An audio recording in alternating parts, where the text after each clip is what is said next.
All right, guys. So today's podcast is going to be diving into the idea of the maxim of position before submission, right? So everyone that comes into jiu-jitsu, from the time you start, you're told that position before submission is kind of the way to go, and that maxim is often repeated over and over again. And so we got a question from a guy about it, and we'll jump into this podcast and kind of go over that idea and give you a couple ideas to chew on for your jiu-jitsu.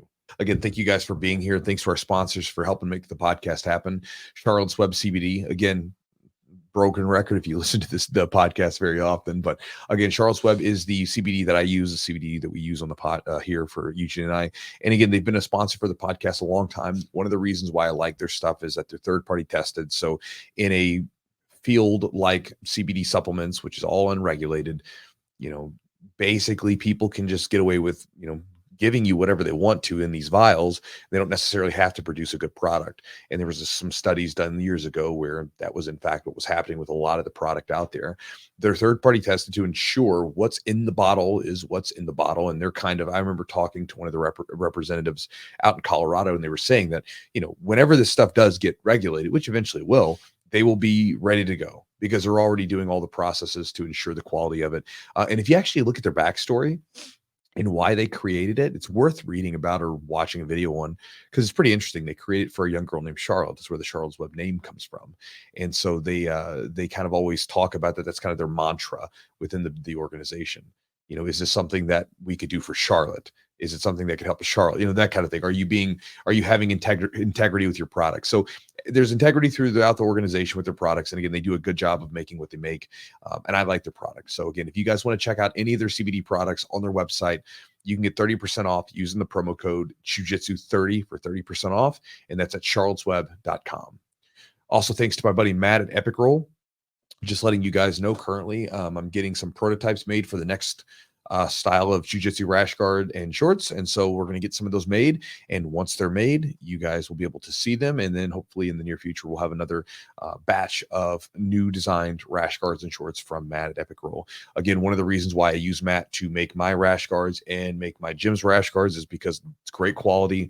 He does a good job with the customer service. And again, I just like dealing with him. He's a good dude, and he's a jiu-jitsu practitioner that's out rolling, competing, and likes to support other people in the jiu-jitsu sphere to do the same. And so again, if you guys want to check out any of his products that he has currently, he's got great things from t-shirts and rash guards and gis and shorts and hoodies and whatever else that you might be looking for. Just go to his website at epicrollbjj.com and use the promo code Jiu-Jitsu20 for 20% off the order.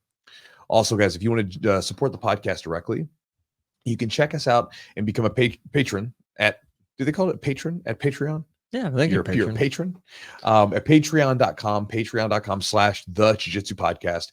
We have an exclusive library of content that's been building for several years now. I have everything from recorded seminars that I've done, warm-up routines and stretching routines from Eugene, which would be great for a lot of you guys that are getting a little bit older and you need to kind of keep your body nice and loose as you're getting older and try to move around on the mats. Or if you're just newer and you're a little bit stiff, could be really useful to you. Along with it, there's a bunch of different videos that are on there, everything from talking videos similar to the ones I do on YouTube, rolling videos, things like that. That again aren't released on YouTube anywhere, and you get access to them there at patreon.com/the Jiu-Jitsu podcast. And last but not least, guys, if you would like to get my daily email, where I go into everything from competition tips to training ideas to just random stuff that I want to share with you, books that I'm reading, everything else in between. You can do so by going to my website at jiujitsu.net/join, JOIN. When you join, you'll get access to a couple of free ebooks. One is on developing a jiu-jitsu game plan, super important. The other one is to give you some drilling strategies for training, where if you can't control your training, or even if you can, there's some different active training strategies that you can use in your rolling sessions to get more from them. Again, it's a big deal, very important. And again, you get those two ebooks when you join up. And again, that's at jiujitsu.net/join.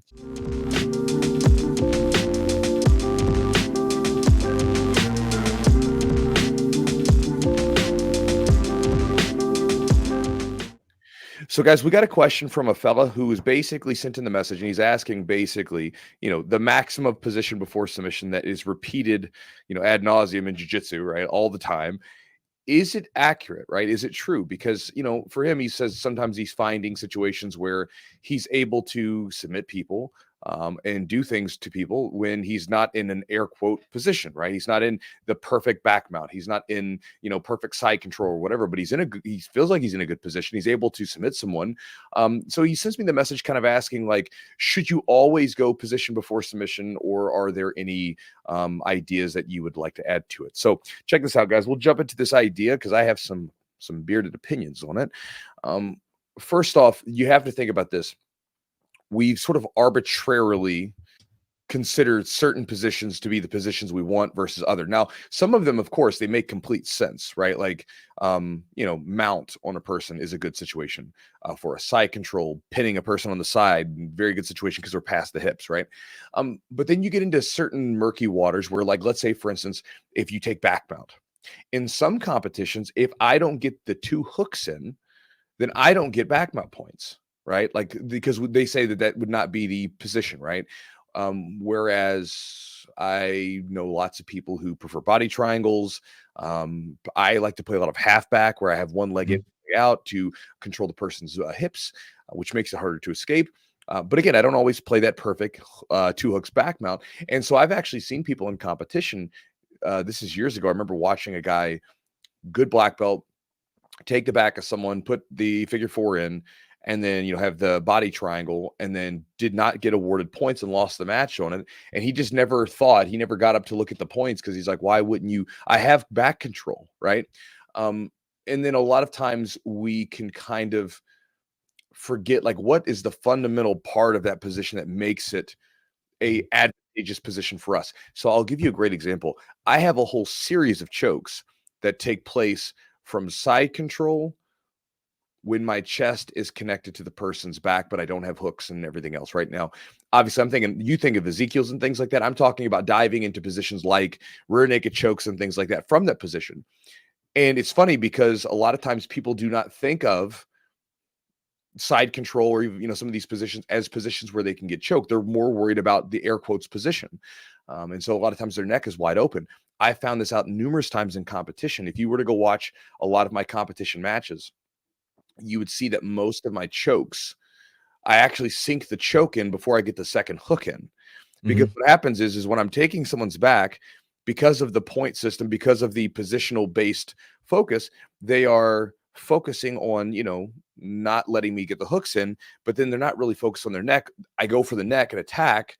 Now they have to defend, which leaves the hooks open, right? So it's like, well, the position the position of advantage was already established long before I get that second hook in, right? So understand that sometimes arbitrarily we have these positions set for tournament purposes, so we can have a clear, distinction of when someone has points, when someone doesn't.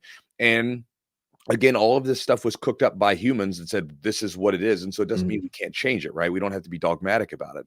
And then you also have to think about, again, what is a position of advantage for you, right? Because again, there's lots of guys back in the day that would say that you don't do leg locks because you're giving up position.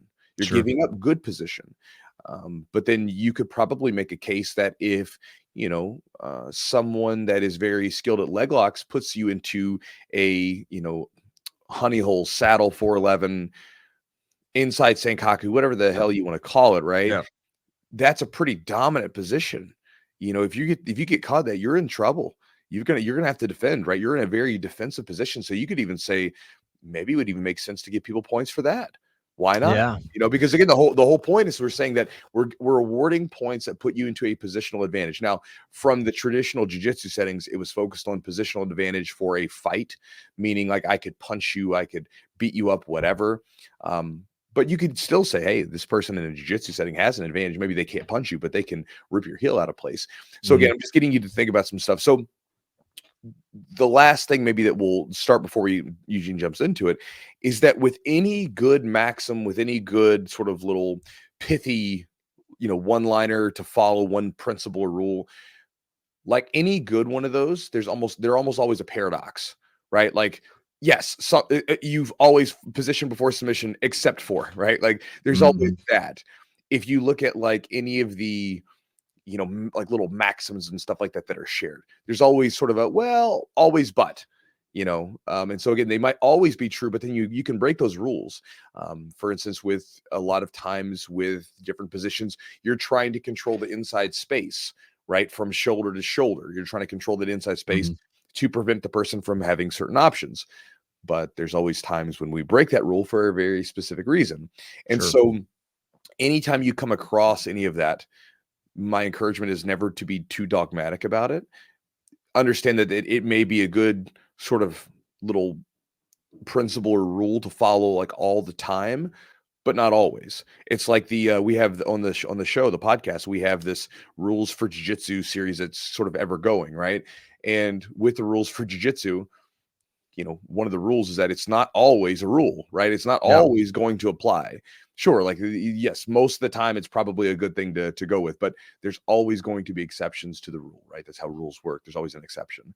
And so yes, position before submission is a good idea, but as you're experiencing with your jiu-jitsu, bro, because you asked the question, sometimes positions that are going to be advantageous to you are not necessarily the traditional positions that are taught to be the good ones. You Sure. might find that there are sort of variations of those positions that are good for you and that you're able to do things from them. And so again, you got to kind of keep an open mind about this stuff.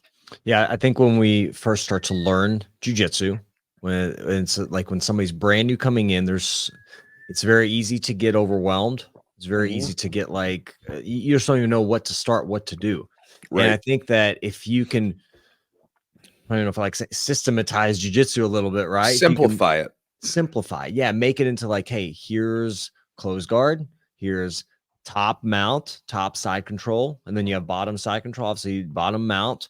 I think that kind of what to expect from each position, number one, on the offensive side, think of it that way, and then on the Mhm. defensive side. So maybe we have for an offensive end, we're trying to pass the guard.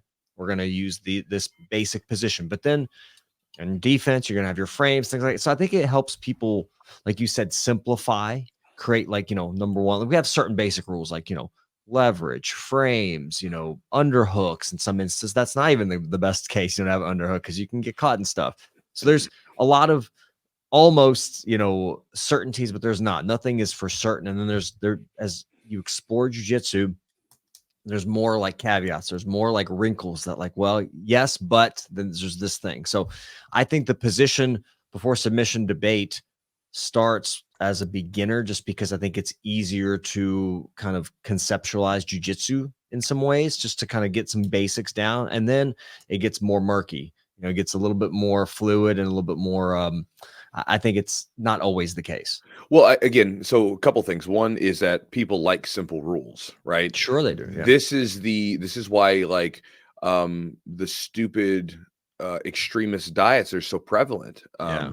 Which it's interesting. Some of those guys that were like the carnivore gurus or whatever, some of those guys that are kind of going backtracking now. Sure they are. Because they're like, it's not working for me. Of course, it's not friggin' working for you. It's like you guys went so extreme on it. But people love that. Like people love simple rules. Like they love being told, just don't do this one thing.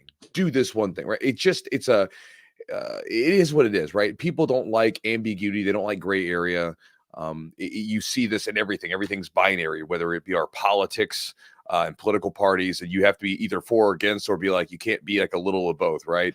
With the diets, you can't just eat, you can't say, hey, just eat in this way and have these things with moderation and whatever. No, it has to be, don't eat meat, eat only meat, no carbs or whatever it is. Anyway, Sure. people love simple rules because they're easy to remember, and so people like them, and so they make things a little nice, right? They make nice things nice and like into a nice little box. But obviously, the deeper you go into this stuff, you understand how much those little simple rules just break apart.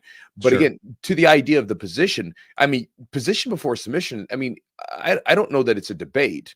It's smart. It's the right thing to do. What I'm getting at is that sometimes these positions that you get locked into, like back mount with two hooks, you can choke a person out long before you get those two hooks in to get those points, right? You get to mount position. Well, I can submit the person in quarter mount, which works pretty much like a regular mount. In a fight, I could punch from quarter mount, right? Or, Mhm. 3/4 mount, whatever you want to call it. But in a tournament, I wouldn't get points for it, right? And so a lot of times we sort of disregard these as positions, but or as dominant positions, but they're still very strong positions. And then you think about this back in the day. I remember when I started playing half guard, I rolled with a guy at a very traditional base gym, right? And I remember him telling me that like half guard is there's no such thing as half guard. It's half passed. You're getting your guard passed. Again, he was very dogmatic about this idea because that's what was passed down to him. Now, obviously, we saw how that worked out. Sure. That it didn't work out great. And, again, with leg locks, it's the same thing. Like, people believed because we arbitrarily created the system that said these are the positions that we should be focused on, that when you would drop back for a leg lock, that you were somehow not doing something that was positionally dominant. But if you roll with a really skilled leg locker, you will understand the fallacy of that idea, because it's like then they are in complete control of your body and you are simply running away from them or getting tapped out left and right. And Right. again, that is just the idea. So my thing is that obviously position before submission is typically a good idea, because we tend to have to be in a good position to execute a submission. It's really difficult to execute a submission from a bad spot. Like, I've seen people submit someone from, say, the Yeah. bottom of mount, but it's very rare and very risky, right? Doesn't happen very often. But submitting someone from the top of mount's very easy. Well, I don't want to say it's easy, but it's much easier than the bottom of mount. Sure.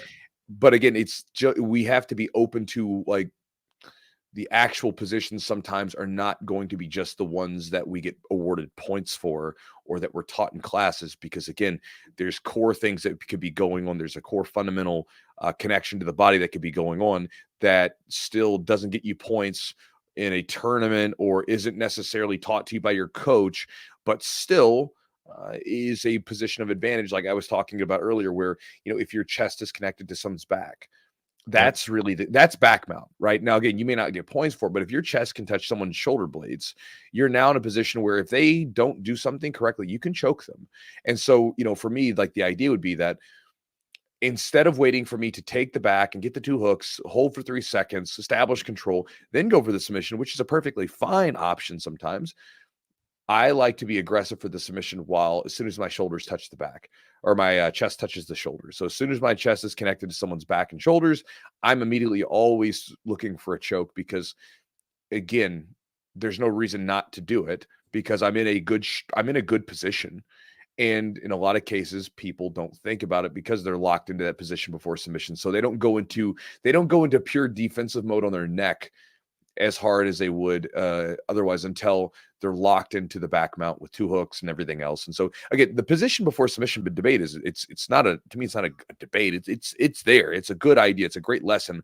It's just about understanding that the positions don't always have to be these nice, neat, perfectly cut out positions that you're awarded points for or that your coach rewards you for in class. Mm-hmm. Well, one thing you kind of hit on a couple times is actually submission before position, meaning you're using the submission, like the back take, to solidify it to get your hooks. So if you're going for the submission, if I want to get that specific position, yes, sure. And so, like, essentially, you're chest to back, you're starting to go for the choke, and what happens? They start to defend the choke, and you can get your hooks in more easily. Or even once the choke is sunk in, then your legs get into position, you have your hooks, and then you have, now you have a very dominant position even there. But like, yeah, when you get a position, somebody's almost ready, like, all right, somebody has this position on me, I'm going to be ready to defend. But you're actually using these like transitional, almost like a transitional position. So now you're getting to these like sub positions, right? Like a chest to back where there's no hooks, but there's that connection.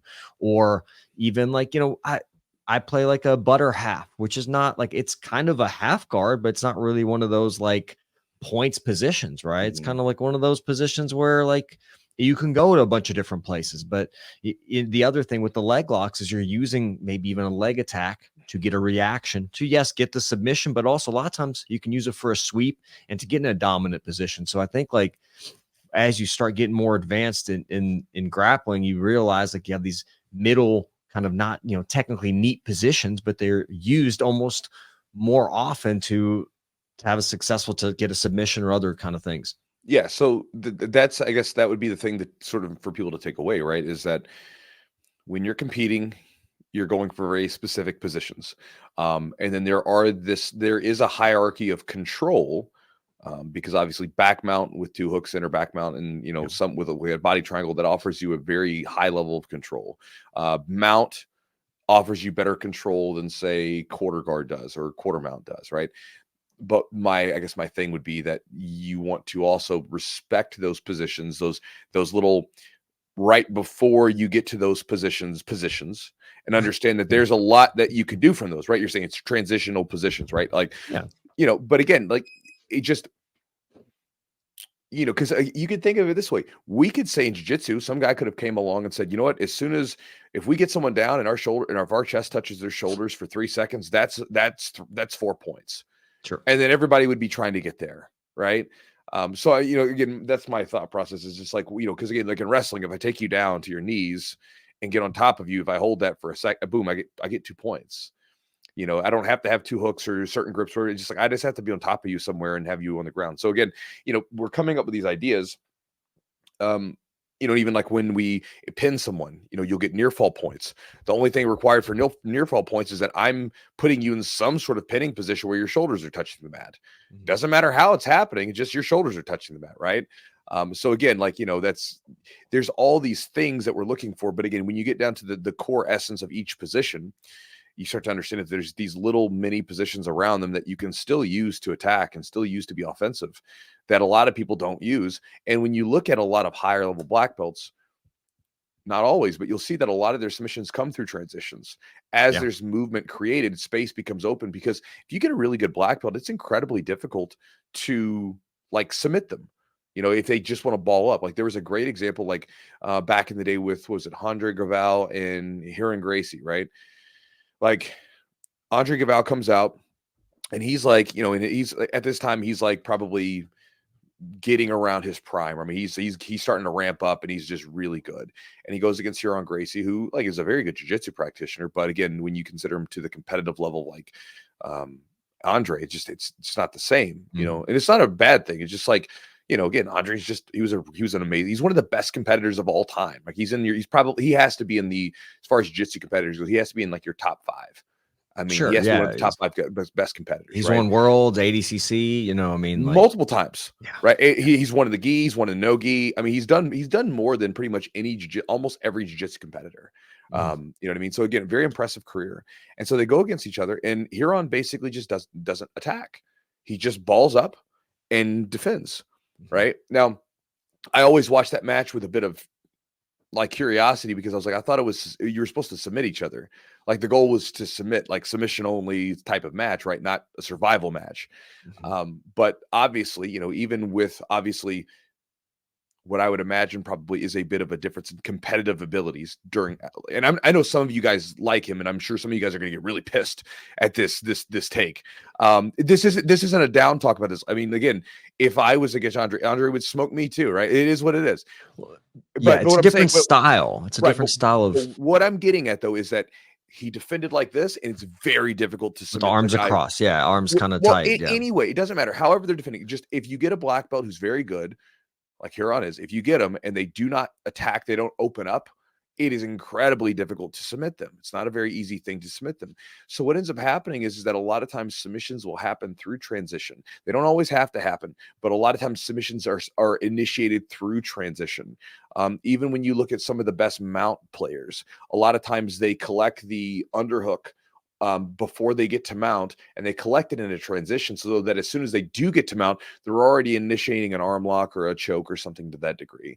And so again, it's just understanding those transitional positions, those little mini positions right before you get there, or kind of around the main position that we're looking at. There's a lot of little areas that you can attack from that a lot of times aren't talked about. They're not rewarded in competition, and so they kind of go under the radar. Yeah, rules are going to dictate the style. Rules are going to dictate the style of jiu-jitsu you're going to play. Like if you're training for ADCC, you're going to get really good at turtle. You're going to get, and that's a terrible position, in any kind of, in a fight situation, terrible position. It's horrible, right? It's horrible. But in one of my MMA fights, I remember like I beat the crap out of a guy who went to turtle, and I mean, like his face was busted up from that position, because I can punch you from both sides directionally of your face, and I can go up underneath of your chin, and you can't really defend. Like if I throw like an uppercut from the top of turtle up underneath of you, you can't really block it because my hand's coming up under, and I can ding that chin out there. It's a really rough position.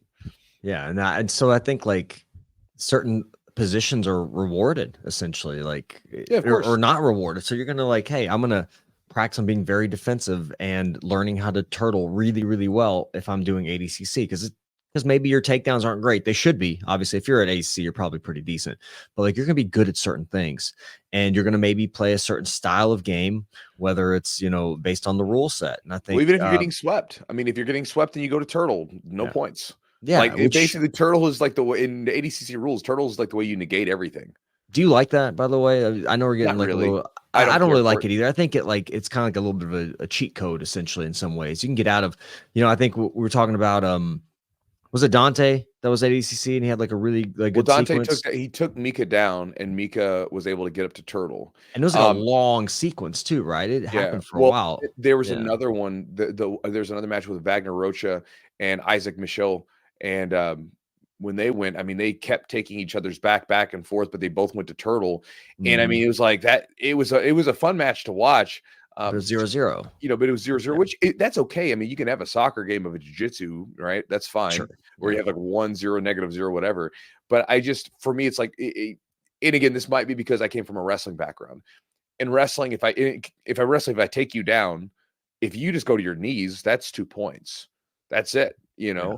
And even in jiu-jitsu, a lot of times, one of the rules I don't necessarily like either is that you can fall back. Like, so to me, it's like if they're gonna play like and I get it, I guess I understand that they want to make it somewhat fair. Yeah. But like for instance, in jiu-jitsu tournaments, if you shoot, you can then initiate a guard pull from there and you don't lose points. Whereas like in a wrestling based tournament or even some of the early jiu-jitsu competitions I did, you would be whoever ends up, if there's a takedown engagement that happens, whoever ends up on top, that's who gets the 2 points. You know what I mean? Yeah. Now, Yeah. if it's clear that you pulled guard, that's okay. But like if someone initiates a takedown, like if I go to take you down and you throw me, that's considered 2 points for you rather than, well, like I initiated, so therefore, I don't get I don't get the points for it. But anyway, Yeah. The other thing in wrestling is like you can't really stay. Like you can get called for stalling, right? very, Like you very can't quickly. really, yeah, you can't really sit. Like, and if you get your shoulders pinned to the mat, it's over, right? So I think and same thing for look at judo, right? Look at the rule set in judo. You're selling out for some of these things, some of these positions where if you maybe do like something with a headlock or a head control, right? Somebody can in jiu-jitsu, somebody can take your back if you end up in that position versus like once you take them down, they hit the mat first or shoulders hit the mat, it's over. It's a Or pin. if I have the headlock, if I can pin you with it for a certain amount of time, then I win the match based on a Sure. pin. Yeah, but really, if you look at a jiu-jitsu rule set, it's a takedown, right? But other than that, it's not really much else. Like it actually could put you in a bad position. So I think it's just, you think about the rule sets and positions, like you're giving up certain things. Obviously, depending on the rule set, you're going to give up certain things in order to make it. But I think you have to have that, right? We're playing a game. If it's Of course, self-defense, it's it's always a different, game. right? Yeah, it's a game, and you have to have rules, and then people are going to figure out workarounds. But like, Mhm. I think, No, and that's fine. That's yeah, that's the idea, right? So like we play the game of jiu-jitsu, and again, certain positions generally are almost always rewarded. Um, right? Like mount, back mount, side control, so forth. But again, there's other ways to play those positions besides just the, prescribed positions that you get awarded for. yeah, Because again, even if you're not a competitor, right? You still kind of go by a lot of the same rules that govern competitions because that's what the rules were made for, right? Like they were made to reflect the goal of jiu-jitsu. That's why, mount is rewarded. That's why, pulling guard is not penalized most often. That's why you get to back mount, you get rewarded. And mount and back mount are considered to be on the hierarchy, the highest level dominant, yeah, positions, right? So again, even if you don't compete, that's still the same way that you play jiu-jitsu. When you're rolling with your buddies and you're trying to replay in your head whether or not you got the better of the role or they got the better of you, whatever. You're playing a game that has the rules already baked into it. Whether you compete or not, you're competing yeah, on the mat with people on some level because we all know that like when we come out of the gym and we were able to achieve back mount on someone and we were able to hold it, we thought we got the better of that role. We were hmm, like, we did something right. yeah, If they got on top to mount on us, then we thought we got the worst of that round. Even if there was no judges, there's no points, there's no nothing, we were still playing by that sort of in-baked rule system. And if it was different, if it was like Sambo, then obviously it wouldn't be the same, right? It would hmm, probably be a little different. So the rules will always dictate the grappling. And this is why if you look across grappling styles, wrestling, judo, sambo, jiu-jitsu, you will see the same techniques and movements used over and over again, just in different ways because of the rules that they have to play. If you look at like a guy like Neil Adams, who is incredibly good at newaza, which is groundwork, and arm bars in particular with in judo, the way that he would use his armbar was very different from the way that we use our armbar in jiu-jitsu, because we have a lot more time to work. In judo, they have to be very quick and they have to show that they're making progress. Otherwise, they get stood up. And then if you look at wrestling, there was a guy named Dave Schultz. And Dave Schultz, is it Dave Schultz? Okay, I think it's Dave Schultz. I mean, yeah, Dave Schultz. Mark Schultz is his brother. Dave Schultz. Dave Schultz would use a Kimura grip, and he would use it to counter single legs, and he would basically rip people's shoulders back and make them have to roll back. And again, they eventually outlawed him from doing that, banned him from doing that because he was ripping people's shoulder out of place all the time doing it. So you'll see these things done over and over again. The way that sambo guys attack leg locks, a little different than the way jiu-jitsu guys attack leg locks because of the positions we find ourselves in. And so that said, when you go through these, you'll find that when you give the same technique a different set of rules, people use it differently. And sometimes there can be a lot of value to that, because you kind of gives you ideas on how to use those techniques in jiu-jitsu, because you're seeing it used differently in another place. And then you can say, okay, well, maybe I could use it a little similar to those guys over here. But just some ideas there. Try to adapt it. What do you think is, I was just kind of thinking about, is there a rule that like you learned when you first started grappling that you're like, this is BS? Like this is like a rule that's more commonly broken. I'm just curious. I mean, don't go for leg locks. So you give a position. That was a common one.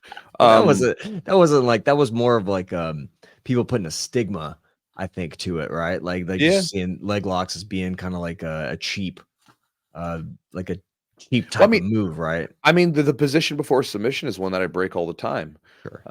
Because it was a rule that was told to me from the very beginning, and Me too, I break it all the time. And again, it's fine to have in the beginning, because like you said, it gives you a simplifying framework so that this already overwhelming thing that you're doing is a little bit more manageable. But again, I break that rule all the time. I go for chokes without two hooks, and finish them. I go for different positions from different attacking positions from quarter mounts instead of getting mounts sometimes. I mean, again, I break the rule all the time. It just depends on what I'm doing. That's going to decide whether or not I'm going to abide by that rule or not. But and that's like one of them. I would say underhooks, like always, like certain positions, yes, always underhooks, but sometimes getting an underhook is a bad idea. Like, well, I'm never like a big, you always want to get an underhook, because like if you know a guy who's good with overhooks, especially in the feet, like they can do some stuff. There's a lot of counters to underhooks with overhooks. Now, if you're in a position like half guard, like again, we typically want to get that underhook. Half guard or side control bottom. You want to What's have that? Side control bottom. You want to try to get it if you're trying side to control bottom can be a good place. You can use the underhook escape. If you're on side control top, you typically want to get the far underhook and have control of that. You can do a traditional case katami instead of kazuri case katami, which is where, if you guys understand, in jiu-jitsu, we typically call case katami where we have the far underhook and we have the near side arm and we're sitting on the one side. But that's typically actually in traditional Japanese martial arts called kazuri case katami. Case katami, true case katami, is a headlock. It's a headlock pin. And so we don't use that very often because it exposes the back. Some people can use it pretty effectively, especially big people who can just lay on you, but most people don't use that position. That said, again, that's one of those positions where side control, you almost always want to control that far arm when you're on top. I mean, that's a rule. Now, can you break that rule? Of course you can. I've seen people break it and do just fine with it, but it tends to be a good rule to stick with. Yeah. I'm trying to think. Yeah, I think the underhook, always underhook kind of thing. I think some rules that that are never. I think is there any rules that you think that are never broken in jiu-jitsu? I would just think I'm just talking about like from a defensive position, like having certain frames, having like certain frame positions and stuff like that. But I don't know. I mean, like a rule that, like, for instance, if someone's passing your guard and they're coming into side control, don't give them the underhook, the far underhook, or the crossface. Yeah. There may be some times where we break that rule, but it's a pretty freaking good rule because if they don't get those two things, again, just like we said on top, you want those two things. Sure. So from bottom, if you can't get them, then you don't have the position you want. So it tends to be a good working rule for the position. And again, I'm by no means in jiu-jitsu. I'm not an absolutist. Yeah. I'm like, hey, this is going to work all the time, whatever. But hey, maybe sometimes it doesn't, whatever. But it tends to be a good working rule. Yeah, I agree. And I think there's just like we're realizing there's different ways that people understand or gravitate towards jujitsu and they learn jujitsu. Some people really are into, I mean, everybody wants to learn a submission, of course. That's kind of the exciting part, right? Positions aren't always the exciting part. They're the things you probably should focus on. However, like sometimes you can really open up somebody's mind and kind of get them really into learning a position from a submission. So I think I think everybody learns differently and like attracted to jujitsu for different reasons. And, sometimes you don't focus as much on position and you maybe do more of like we've talked to people where they say you have a task, you want to achieve a certain task. So we're not even talking about positions. There are no positions, which I think is kind of wild to think about. There are no positions. It's more like you're trying to achieve a certain thing, like a chest to chest or this or that. Don't worry about what position you're in, but you're trying to achieve this task. So I think that goes on the opposite side of the spectrum too. And I don't know if that's for some people. I think it maybe teaches them jujitsu in a better way or a different way. I don't know. It's not the way I learned, and I don't know if that's the best way to learn, but that's a whole other debate for another thing.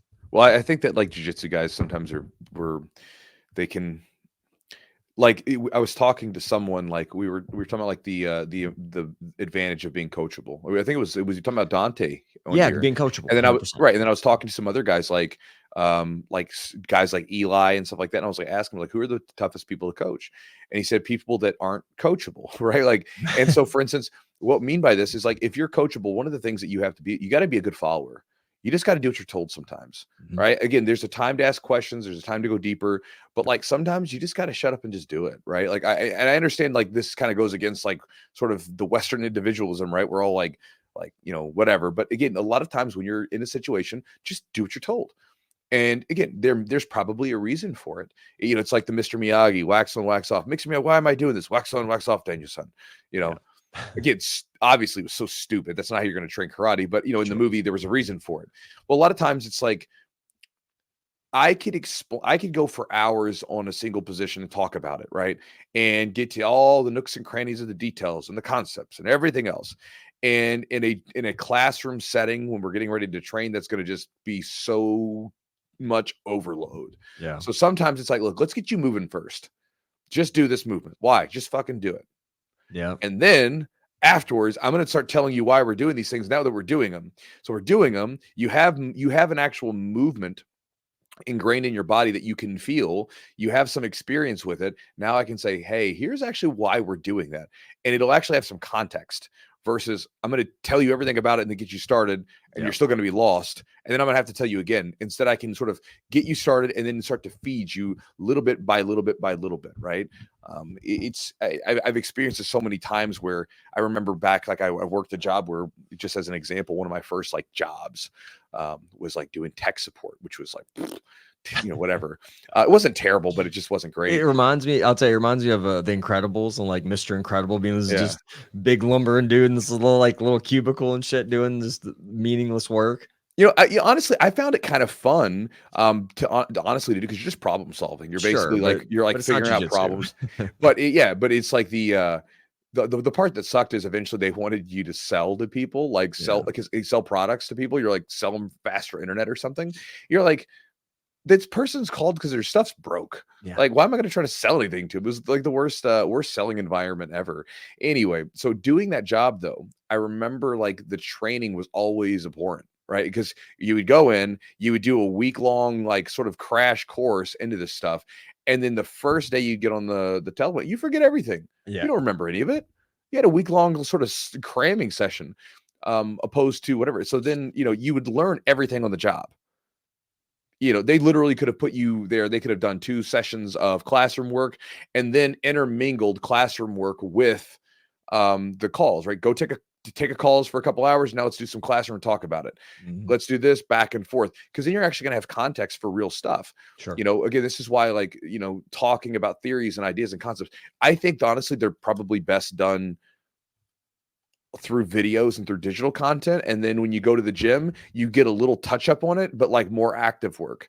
because it's like, I feel like you're in a better setting when you can sit down and like watch it, replay it and everything else, versus in the gym where you can do it there as well, but you need to make sure that you have like a lot of actual active practice where you can feel what's going on. And then we can start to add rules and ideas with it.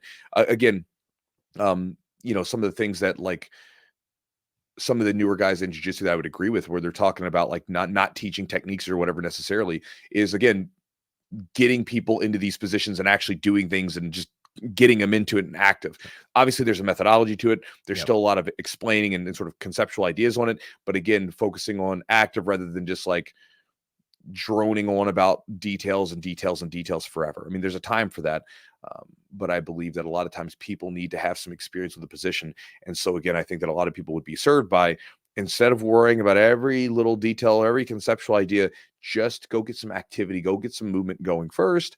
You'll start to play with the position. It'll start to have meaning to you. And then you come back and say, okay, let me dig a little deeper into this thing. Right. It's like trying to teach the origins of the alphabet to a 5-year-old, right? Like just teach them their ABCs. A, B, C, D. Why are we singing this way? Don't worry about it. Just sing this way. Why is it an A instead of this? Why does the Russian alphabet look like? We'll talk about this later. A, B, C, D. Let's just do this, right? Like, get them started with that first, and then you can always go into the deeper ideas later on as they start to progress, right? For sure. So guys, hopefully you enjoyed that podcast going over some ideas to chew on regarding, just different ideas in jiu-jitsu, but the position before submission, sort of maxim, if you will. You guys can chew on that and sort of see what you think. Big thanks to you guys for listening to the podcast. Again, if you guys want to check out our sponsors, you can do so by going to charlottesweb.com. They make great CBD products that can be really useful, especially if you're getting, I just say this because that's where I'm at, so I share it from that standpoint, getting a little bit older.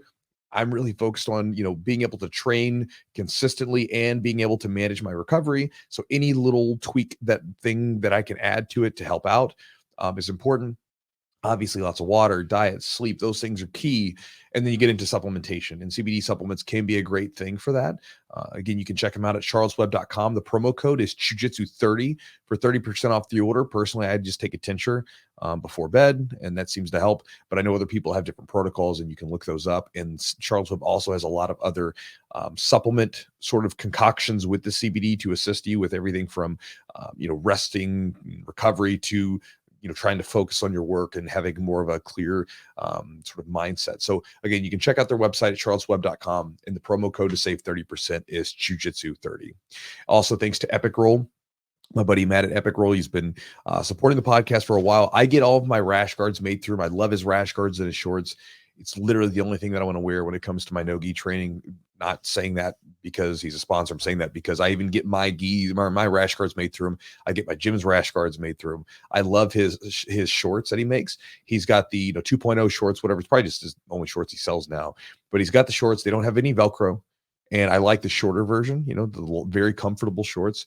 And again, but everything he makes, from shirts, shorts, rash guards, gis, hoodies, everything else, great quality. He's got great customer service. And again, he's supporting a lot of jiu-jitsu practitioners out there who are trying to make it when it comes to competitions. He was just helping sponsor the PGF, which again is giving a big sort of light, for some of the younger competitors that are out there. And so if you want to check them out, you can go to epicrollbjj.com. If you browse through the website, you find something you like, check out with the promo code Jiu-Jitsu20 for 20% off the order. And guys, if you want to support the podcast directly, you can do so by becoming a patron at the Patreon that we have set up for the podcast. It's patreon.com/the Jiu-Jitsu podcast. When you join up, you'll get access to an exclusive library of content, stuff like, warm-up routines that Eugene's put together, which could be really helpful if you're, again, struggling with recovery. A lot of times those warm-up routines, or even you can use it as a cool down and hold the stretches for a little bit longer and do the movements longer. That stuff's huge, right? It's like 20 minutes. If you do that 20 minutes of like maintenance work, it makes a big difference down the road, and it will help you not be so banged up and be so damn sore, opposed to just leaving your gym, getting in your car, going home, and then just like letting those muscles tighten up. There's also some rolling sessions that I have on there, seminars that I've recorded, and you get an ad-free version of the podcast if you'd like that. And again, if you have a particular question that you would like to have put on the podcast, it'll get preferential treatment by being in the Patreon. So again, if you guys want to check that out, it's patreon.com/the Jiu-Jitsu podcast. And guys, if you want to get my daily email and get access to a couple of free jiu-jitsu ebooks that I give away, you can go do that by going to my website at jiujitsu.net/join. When you join up, you'll get the 2 free ebooks. One is on developing a jiu-jitsu game plan for rolling or for competition. The other is on training strategies that you can use, whether you're a coach and you're directing the training, or if you're just a student who comes into the gym and you want to get more out of your rolling, right? And so that's what it's there for. And then when you join up, you'll get my daily email, which goes into everything from jiu-jitsu training, philosophy, diet, weightlifting stuff, that basically anything that I think I'm interested in that I want to share with you that I think might be useful to you. If you like the podcast, you like the YouTube videos, you'll like the emails. You can join the thousands of people that read them. And so again, you can get that at jiujitsu.net/join and unsubscribe at any time. And so, guys, thank you so much for being on the podcast. Appreciate you guys as always for listening, and we'll talk to you next week.